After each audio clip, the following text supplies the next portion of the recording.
মাননীয় স্পিকার, এই যে চেয়ারটা আপনি দেখছেন, যেই চেয়ারে আমি এখানে বসছি আপনার সামনে মাননীয় স্পিকার, এই চেয়ারটি খুব কঠিন একটি চেয়ার মাননীয় স্পিকার।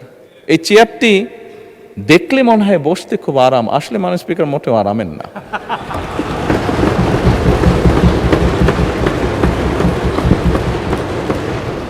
এই চেয়ারটিতে বসলে মাননীয় স্পিকার প্রতি মুহূর্তে মনে হয় যে আগুনের তপ্ত হিট আসছে মাননীয় স্পিকার। হাসার কিছু নেই, আমি যা ফিল করি আমি আপনাদেরকে তাই বলছি, মাননীয় স্পিকার, এই চেয়ারের থেকে উঠে দাঁড়িয়ে আপনার সামনে বক্তব্যে আমি হয়তো অনেক পপুলার কথা বলতে পারতাম, যেটাতে আরো অনেক বেশি তালি হতো মাননীয় স্পিকার। কিন্তু এই চেয়ার আমাকে বলে যে আমি সবসময় পপুলার কথা বলতে পারি না, আমাকে সেটাই বলতে হবে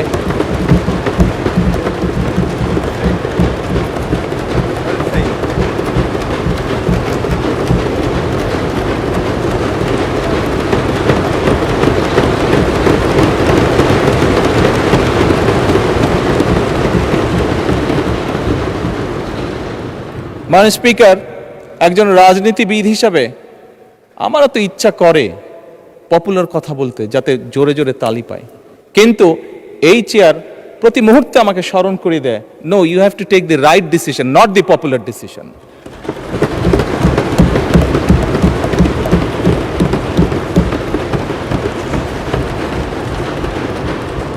মাননীয় স্পিকার, আপনার মাধ্যমে আজকে এই সংসদের এই সবুজ চেয়ারে যারা বসে আছেন, আমি মনে করি আজকে বোধহয় আমাদেরকে সিদ্ধান্ত নিতে হবে যে আসুন আমরা পপুলার ডিসিশনে আলাপ করব না, আমরা আলাপ করব সঠিক ডিসিশনের ব্যাপারে, রাইট ডিসিশনের ব্যাপারে।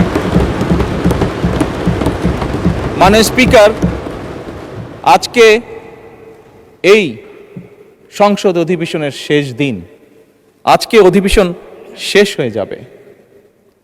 আমার সংসদ নেতা হিসেবে আমার দলের সদস্যদের কাছে, বিরোধী দলীয় বন্ধুদের কাছে, সহকর্মীদের কাছে, সদস্যদের কাছে আমার অনুরোধ থাকবে যে আসুন আগামী অধিবেশন যেটি শুরু হবে সেখানে আমরা আলোচনা করব আমরা কত দ্রুত দেশে বিদ্যুতের সমস্যার সমাধান করতে পারি।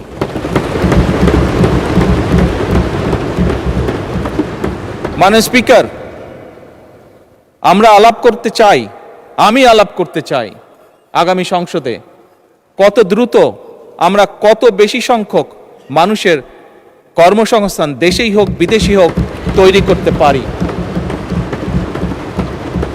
মাননীয় স্পিকার, এই সংসদে দাঁড়িয়ে আমি আলাপ করতে চাই যে আমাদের শিক্ষা প্রতিষ্ঠান, আমাদের হাসপাতালগুলোতে কত দ্রুত শিক্ষা এবং চিকিৎসা সুবিধা আমরা পৌঁছে দিতে পারি।